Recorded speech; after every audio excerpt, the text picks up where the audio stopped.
Welcome back to another episode of the Orange Crush podcast presented by Newton Scott and Associates and Chick-fil-A. We'll have more on them later in this episode. But today, we've got a massive guest. We are officially 10 days away from Clemson and LSU kicking it off in prime time fashion.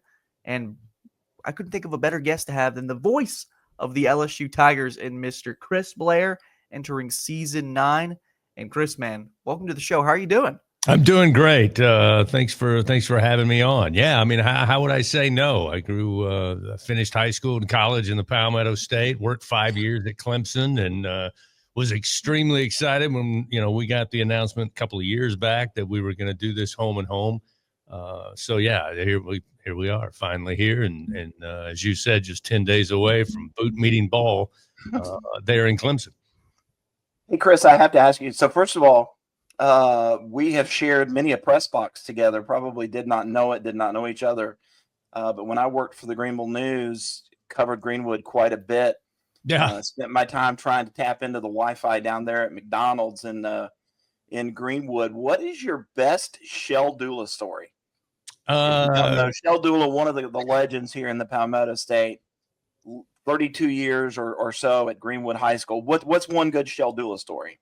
Well, I really think about it. I was talking to a friend of mine who still lives there in Greenwood a couple of months back, and then we were talking about Greenwood High School and all that came rushing back. But one of the things I always really liked about Coach Dula was, I was much younger at the time, and this is what I wanted to do, and I had the opportunity in Greenwood to do it there.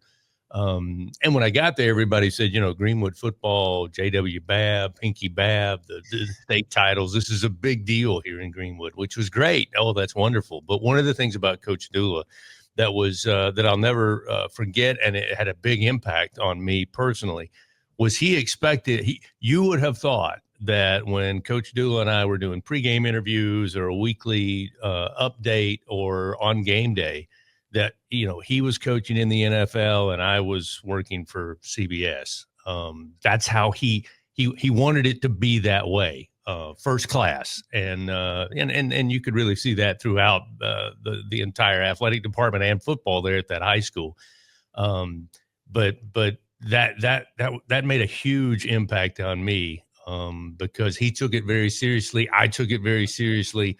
And I tell people all the time, everything that I do now, I learned at Babb Stadium in Greenwood. It was 100 yards. The dimensions of the field were the same number of players trying to do similar things on the field.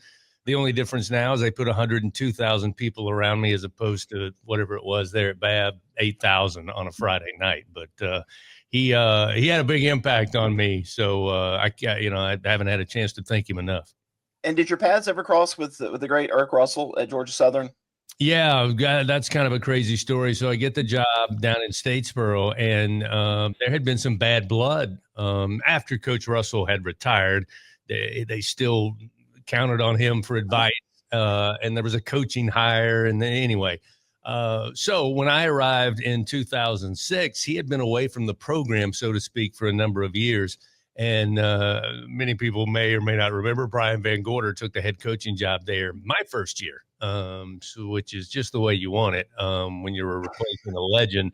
Scrap the offense everybody knows and, have their first losing season in 15 years. That's exactly the way I wanted it to go. But that fall camp leading into my first season, we were at the practice fields, which were just down from main campus a little bit.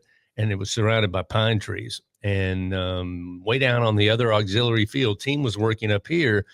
Everybody started to look to their right, and like the pine trees parted, and this giant of a man, Eric Russell, came walking out of those pine trees. And that was the first time he had been to practice or been seen in practice in a long, long time. So all the gathered media was, they were all on their way down there. But I got a chance to sit with him down at the bench. He knew the guy that was going to work with me on the radio. He's played for him. And he wished me the best. And, less than 2 months later, he died the day before my first game there at Georgia Southern in 2006. So Didn't get a lot of time with him, but I did get that 5-10 minute talk with him. And you talk about a legend. I think the last 5 sport letterman at Auburn University. I mean, he played 5 sports when he was in college. I mean, he was a superman.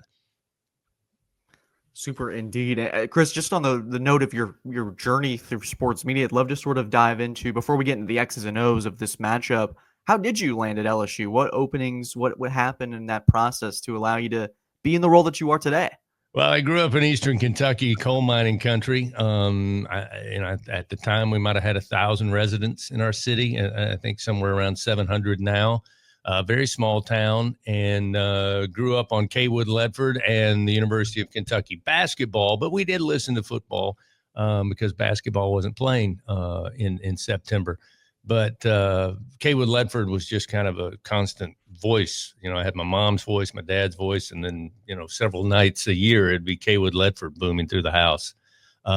So that's kind of where the sports broadcasting, I just knew how much my dad, who was in the broadcasting business, not only liked Kaywood because he was the voice of his alma mater, Kentucky, but because Kaywood was one of the most respected in all the country.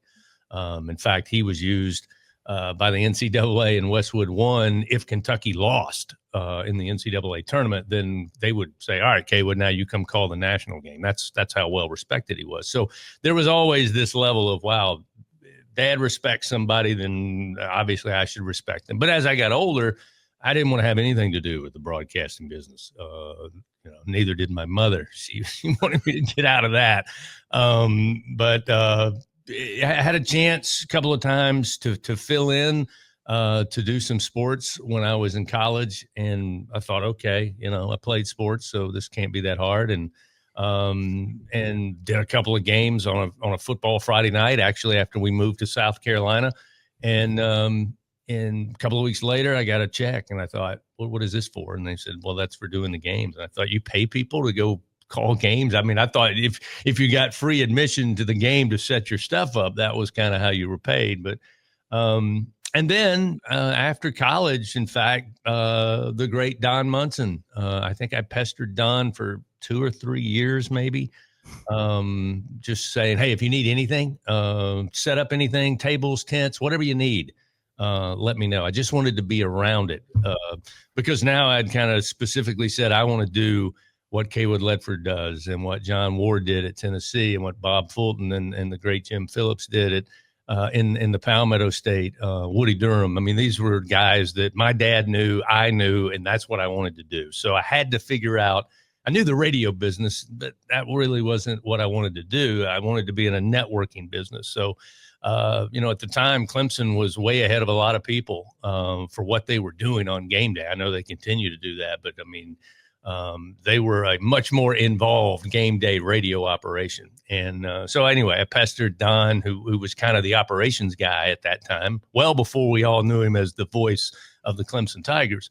And finally, I guess he got tired and said, yes, just show up and we'll find something for you to do. So for 5 seasons between Tommy West and Tommy Bowden, worked with both of those.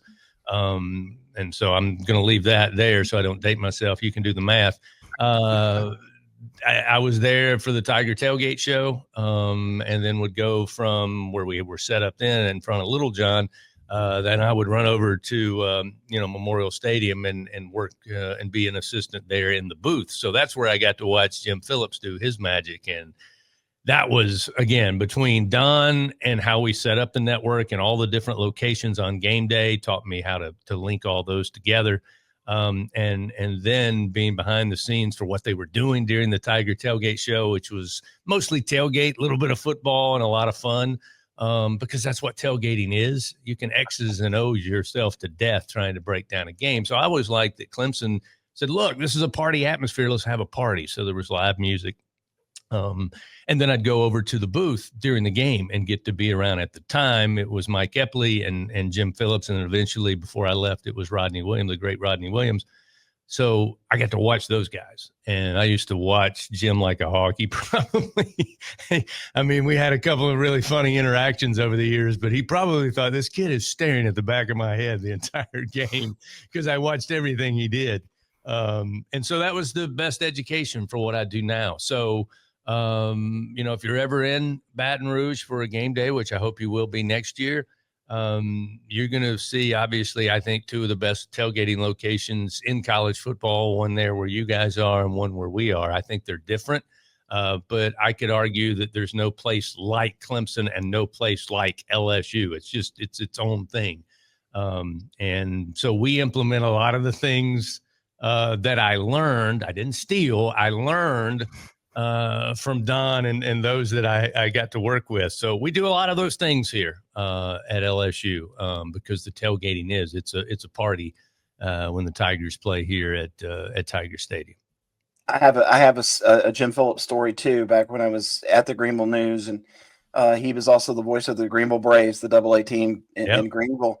And one evening he came into the press box and he said, "Hey, do you want to come and call an inning with me? I know you played baseball. Come on over and join me as the color guy." And I said, "Okay." So I went over for half an inning. And when the inning ended, he said, "Hey, sit here. I'm going to go take a smoke break. I'll be right back. But if I don't make it back, here's the ad read in when you come in, to the next half inning. They'll let you know in the studio." And he wound up not coming back for an entire inning. And I wound up doing play-by-play for Jim. And he comes back in. He says, "Hey, thanks, kid. Ran into somebody I knew out there." Yep. And so then, I got kind of an education, and he would let me come over and sit in the booth with him. And that was kind of my education and introduction to the great Jim Phillips. I'll tell you a really quick Jim Phillips story, and I tell this one all the time. Jim didn't like to fly. He just, he would, but he just didn't like to. So we would take the full Tiger Tailgate show on the road back in those days. And that was when we would go to, say, Maryland or to Raleigh or, anywhere on the road, Tallahassee, everybody else, the big guys that are on the microphones would be, they'd be on the team charter. We'd be busing and hauling a trailer to Tallahassee or to College Park. So we're going to Maryland to play one year. And right before we left that early Friday morning, they let us know, "Hey, Jim's going to ride with you guys. He didn't want to fly with the team, so he's going to ride up with you guys." So we have this 6-row passenger van that we're hauling this trailer with. And it's me and I think 3 of us normally on these road trips. And we're all well under the age of 25. And I'll never forget, we're on the van. We open the door. We gave the front seat up for Jim if he wanted it. I mean, he's Jim Phillips. He's got to be, shotgun. We opened the side door if he wanted to get in the back. He got in, went all the way to the last row. And sat down. And I got the sense then he doesn't want to be around us kids. He thinks we're going to annoy him for the next, 9-10 hours that we're driving. Funny thing is that before we pulled into College Park that Friday afternoon, he was in the second row. He had slowly, as we were talking and telling stories, and then he would pipe in from the back and then next thing you know, he's right behind me and telling great stories. So we had a good road trip with Jim Phillips that time up in Maryland. Before we get back to this video, we'd like to thank the title sponsor for this podcast, Newton, Scott and Associates. This team is headlined by Jeff Scott, former Clemson assistant coach and 2-time national champion, as well as Eric Newton, a longtime local and trusted real estate partner. These two are teaming up to provide a first-class experience for all Clemson fans. Whether you're looking to buy, sell, or build in the upstate area of South Carolina, you can trust Newton, Scott and Associates. Choose the same team that Clemson coaches are selecting when they're looking to buy, sell, or build, all the way from Tigertown to Lake Kiowee. For more information, you can find them at newtonscottsc.com or by calling the number 864-722-9062. That's 864-722-9062. Now, let's get back to the video.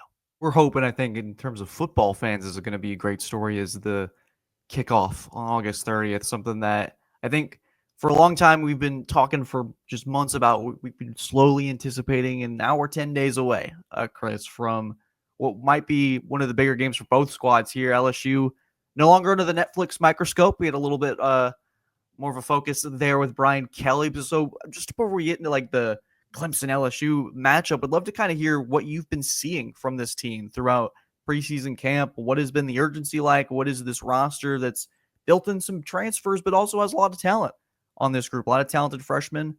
Just what have you seen from this Tiger squad?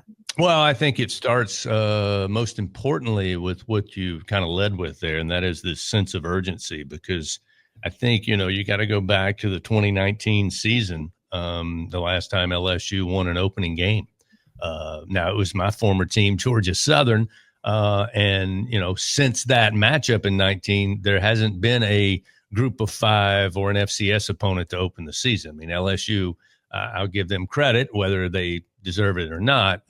They didn't give themselves a whole lot of room for error opening over the last 4 seasons, but that's excuse making. You've gone 0-5, and everybody, I think it was obvious. Everybody in the building understood that, and I think there's been a much more palpable, tangible sense of urgency wherever you go. I mean, when you go into practice or you go into that facility, what's coming up August 30th. So I think they've done and I'm not saying they didn't do this behind the scenes in years past. All I know is it is obvious to anybody who goes in that building that week 1 is extremely important. And, I think to defend Brian Kelly a little bit, I think Coach Kelly, through that first season of the SEC, no offense, I really think was an eye-opener. I think he realized, yeah, it's true. You got to be able to line up and run the football and impose your will when you want to. On 3rd and 9, you ought to be able to run the football. I think that's one of his takeaways. I think the other takeaway was, we don't have a lot of room for error here in week 1 because we're not playing directional school or G5 school. We're playing a top 10 opponent, and we're playing them on a neutral site. We're not playing them at home necessarily, outside of the Mississippi State game and COVID season. But I digress. The point is, it's clear that they need to make a step forward. They need to get into a 12-team playoff, and that road starts with a very tough opponent on the road in a tough environment, week 1 against Clemson. I think one of the more intriguing matchups, first of all, I really like Blake Baker, a guy that, Clemson fans may remember him. He's been a little bit of everywhere. But at Miami of Florida, then at Missouri. I like what he does defensively. And one of the guys that works for the ACC Network texted me last night, said Clemson's wide receiver group may be the best in the country, but I look at what they've got at corner with Ashton Stamps, Mansour Delane, Jakeem Jackson, P.J. Woodland. They've got some dudes over there who are really long. And Clemson's got TJ Moore, who's a bigger guy. They've got Brian Wesco, who's a bigger guy. I love that matchup going into this game. Those corners and their physicality against Clemson's speed and physicality. Oh, no, I agree with you. I mean, I think, and I'm sure we'll talk about it later. I think the same argument can be made, or same great debate could be made when you flip those, because LSU's got a stable of wideouts. Yep. But in this particular matchup, I mean, there's been no secret really over the last 3 seasons, certainly the last 2. Offensively, LSU could play with anybody, could beat anybody on a given day. The problem was their defense could not stop a nosebleed. And not only could they not stop offenses from controlling the clock and putting points on the board, specifically against dual threat quarterbacks, especially last year, they were completely carved up. Sometimes because really good plays by those dual threat quarterbacks, and frankly, sometimes because there were missed assignments, people not where they needed to be, or the inability to wrap up and make a tackle at initial contact. So you see where I'm going here. There's a lot of issues defensively. Now, to your point, David, I really think Blake Baker is the change agent, if you will, that LSU was looking for. And I know the back end of the season, there were a couple of disappointing games, but I think when you look defensively at where they started, from where they came from in 23 to where they finished in 24, there was market improvement. Not enough to compete for an SEC title and not enough to secure a 4-team playoff spot, but it's better. Because I believe that, I think Blake Baker is the perfect guy, because his theory and philosophy is these high-powered offenses, you don't have time to be a reactive defense. The only way to kind of counter that type of explosiveness is to be a disruptor, which means you have to be the aggressor. And when he was at Missouri, that's kind of how they did it for 2+ quarters against LSU and Jaden Daniels. Eventually, Jaden single-handedly won that game and brought them back to victory. But I think that game, I haven't asked Coach Kelly this, but I think if I said, not that he didn't know Blake beforehand, I think if I said, Coach, the way they defended with, let's face it, probably less talent, man for man, was one of the best ways to get at a Jaden Daniels LSU offense. And that's probably why Blake Baker is back here in Baton Rouge. So, and I think this year with what they have done to go into that portal, to really add some guys with Power 4 experience and good Power 4 experience to try to give him those disruptors up front at the second level to allow the secondary to be able to do their job, because the secondary has been much maligned over the last couple of season, guys, for good reason. They've been torched. But I think when you look at the big picture, there was absolutely no pressure in most of those instances where quarterbacks had all day to go through their complete progressions, their complete reads, because there was no pressure on the front end. So I think a lot of times that secondary, while they did bust on several plays, I think there were times they were just really put out on an island and left there because there just wasn't enough pressure up front. I think Coach Baker and I think Kevin Peebles, who for my money is one of the best defensive edge coaches in college football, they bring in Jack Pyburn now on the edge. They got a young guy from Florida State with experience who's now fully healthy. I think the front end of LSU's defense, David, to a long-winded answer, is to say I think because there's going to be better pressure with a very good group of linebackers, that this secondary will be much improved, and we'll get a good answer of that on the 30th against Clemson with Klubnik and his wideout group. Yeah, I think one of the more fascinating, storylines going into the matchup is you kind of mentioned earlier the urgency, but it's this quarterback matchup where you have a real supremacy of talent on this field where Cade Klubnik on one side, Garrett Nosmire on the other. You may go back in December and think, okay, maybe that was the Heisman head-to-head potentially looking at this. Just what have you seen development-wise out of Nosmire? How has he gotten potentially better than he already was? And just what is sort of the respect level when players, if they have started talking about this Clemson offense and talking about Klubnik and his legs and that sort of X factor that you mentioned there about dual threat quarterbacks giving LSU's defense trouble, what has sort of been that dynamic as LSU started to sort of prepare for this matchup? Well, I think first off, just about 45 minutes from where I'm sitting right now is the Manning Passing Academy every summer. And, just over a month ago, it was Klubnik and Nosmire and, the grandson, Arch Manning. They were all there. And frankly, there were more autograph seekers for those three guys than Peyton or Eli or even Archie himself, Archie Sr. I mean, that's how big a story it was to have those three specifically. And then you get a week one matchup, as you said, where you've got Cade and Garrett going head to head with their teams. But Garrett Nosmire, to me, it's been great to watch him grow. I mean, I refer to him as a college football unicorn in 2025, just simply because there's not many of them around that, have stayed their entire career at one school, has been an understudy to a couple of really good quarterbacks, one that, went on to win a Heisman, and then waited his turn to take over and did last year and threw for over 4,500 yards. And I think really grew up mentally in that position that we saw as the season progressed. And, he's always had the confidence that he can make every throw. And the truth is he can make every throw. His father was a quarterback in the NFL, obviously a longtime quarterbacks coach now with the Saints. So I think development has been such a big part of everything his family does, no matter what they do, that Garrett has really latched on to that, daily, hourly, weekly, monthly, yearly development. And so now he can make all the throws. I think he's never had a lack of confidence. We saw that first time he entered the game as a young player. He'll throw it in tight windows. He's got that gunslinging mentality.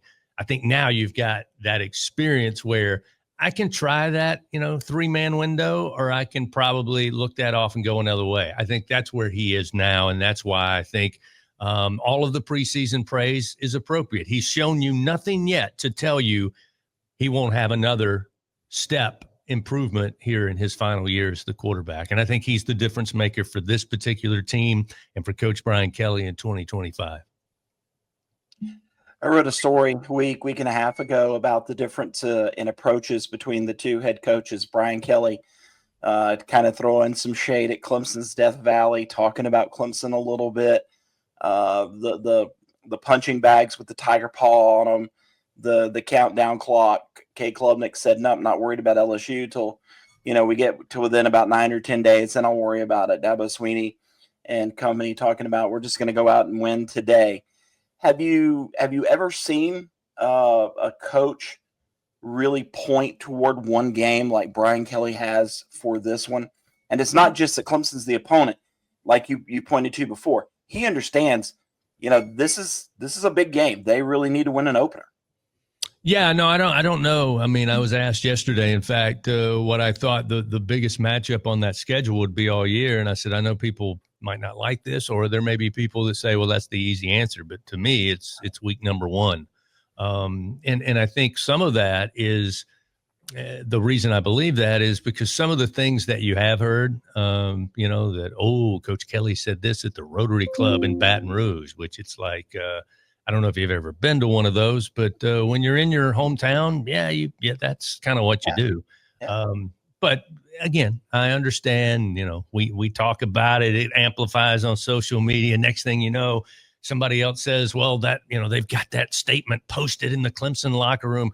That stuff, at the end of the day, it's not going to have an impact on what happens, as I said, when boot meets ball on August 30th. What I will say is that's why I think there's such an importance on this game, because Coach Kelly is normally not that way, at least my association with him. I mean, it's a very business-like structure in that football operations building. When you go in there aren't people, chit-chatting and talking. I mean, it's people are going from point A to point B, and they're moving very quickly. So there's been a little more, I don't know, let's have some fun, guys. We're putting all this work in, but we play football. We don't work football. That's not how it's supposed to be. And again, some of that, when it hits the social media channels, sure, it's locker room fodder for whoever you're playing, whether it be Clemson or Florida State or USC or whoever. I think it's more about what the message is within LSU's locker room, both from a standpoint of, guys, this is extremely important. Our season can be set on a great ramp if we get a big win against a top 5 Clemson in their building. Okay, we all understand the ramifications of that. But it also is a springboard for this team and our team to not come out of the gates for the last 3 seasons stumbling out of the blocks, because there is some, I don't quit. You can play your best and still lose. All you're asking from as a coach is for you to give your very best. I understand that. But there are some losses, especially early on, that no matter how well-oiled a machine you have, there's going to be a little bit of something's going to break loose, and you're going to have to first concentrate on that type of mass unit. Let's get all this fixed. Let's get this defense fixed. Let's get this offensive line leak fixed. All of that stuff happens where you're still working, but it's not the, fire alarms going off in the background like it is when you lose a game number 1. So I understand how that can get each team fired up, and everybody's going to have their gamesmanship, and we have fun with it and talk about it, and fans, injure their thumbs trying to retweet and tweet it out. But I just don't think, I think that's more for LSU. And I'll tell you this, I think most LSU fans who had not been pleased with everything over the last couple of years, I think that's why no LSU fan cares about any of those stories. And it's because the problems of the last 2 seasons for Coach Kelly and this LSU football team has not been offense. As I said earlier, it's been defense, and it's a glaring, you just turn the film on. Not only did they identify that problem, they went out and up to what they can do, controlling their own destiny at this point, they've done. And everybody at LSU knows it. Now, players got to go make plays, and we got to be better than Clemson on August 30th. Up until that, everything else I think this coaching staff has addressed in the right way. And I think that's why everybody else can chirp about Coach Kelly and LSU football and where are we and what we're doing, I don't get the sense that's as much prevalent here for this fan base as it is outside. Proof of concept is so important, right? You have an LSU team and a Clemson team that's gotten thumped in their last couple season openers, looking for that sign or that signal that this season is going to be different. I think for both squads, if they're able to walk into the locker room late Saturday night feeling good about being 1-0, it's no longer a what kind of season are we about to have? It's we just beat a pretty darn good football team on the other side, and we can really make something of this. So, Chris, I guess my final question to you, and it's sort of a two-pronged question. What has to happen on Saturday night? It's 80,000 are going to be roaring. What does Brian Kelly, if you're trying to sort of peek through the last month of preparation, where do you point to and go, these multiple things have to happen for LSU to win? And I guess on the reverse side of it, what has to happen for Clemson? I'd love just to get your opinion on if you're sitting on Saturday night, you're done with your call, and you're going, okay, Clemson won this or LSU won that. You're expecting this to happen. Yeah, I think when it starts offensively, I think, and this is not some epiphany on my behalf, but I think it starts with the run game, and you know, defensively, as I said, was kind of the big elephant in the room. But right behind it, maybe the baby elephant was the running game, because it just really hasn't been there. So, and that's not because I think LSU is a ground and pound team all of a sudden. No, not with Garrett Nosmire and not with a stable of receivers who, frankly, I've talked to enough people. I think there's 8 guys at the receiver position, including Trey Green, who's called a tight end, but he's more of a hybrid, that would be playing significantly, if not starting, on just about any other Power 4 team. I don't know how they've assembled this many really good receivers that are going to have to platoon. But that being said, I think it's going to be a Garrett Nosmire and this receivers, but I don't think that can happen unless there's a respect for the run, especially against this particular Clemson defense up front. I think you've got to be able to run the football, because you've got great receivers both to dump off in the backfield with the backs, but also the intermediate passing game. But what LSU did not possess last year due to injury was the vertical game. And with Chris Hilton, with Nick Anderson, who came in from Oklahoma, and Barryon Brown from Kentucky, I mean, those 3 guys, just those 3 alone, are kind of the burners for this outside group. So, that's where LSU got caught last year, where they, Garrett had to throw for nearly 400 yards a game because they couldn't run the football. Plus, they couldn't loosen up defenses by, going deep. He's going to have all of that, hopefully, at his disposal, but that is all dependent on the running game. So that'll be I'll be keeping a very close look on not only yards total, but yards per carry for both teams, but certainly for LSU in the game. I think for Clemson, I think it's where's the pressure coming from LSU? I mentioned Jack Pyburn from Florida transferring in. He's been as advertised, not only from what I've seen, but just hearing what the coaches have seen. And Jacobian Guillory back, I think it's really good because he can be the anchor in that defensive front. And then you get to the second level. But I think because the matchup for me is going to be how much disruption can the front 3 and 4 create for LSU that allows, the Weeks brothers, both Witt and West, and Harold Perkins to be those disruptors, not just to make plays and make tackles, but to take the football away. Because that's where Harold Perkins is best. But it's all going to start right there at the tip of the spear, and that's at the defensive front. So that's, how is Clemson going to counter that? Are they going to have to extra protect back there? Are they still going to let everybody run free? Are they accounting for just pressure from the ends? Are they accounting for where's Harold Perkins pre-snap? Is he dropping back in coverage? Because that's his new hybrid position. Sometimes he will have an assignment. Sometimes he'll have a zone. And sometimes his job is go find the football whoever has it. So I think that's what LSU wants to be able to do. Can they do that? I think that's what LSU fans are all waiting to see coming up on the 30th, is how much improved is that front part to allow the defensive playmakers to make those type of plays against a very good and experienced Clemson offense. Well, I have to ask you before we let you go, are you going to come in early, have dinner with Don on Friday night? And how long has it been since you've been back to Clemson's campus? Yeah, it's been wow, it's been a while. I guess 2004 or 5. So You won't even recognize it.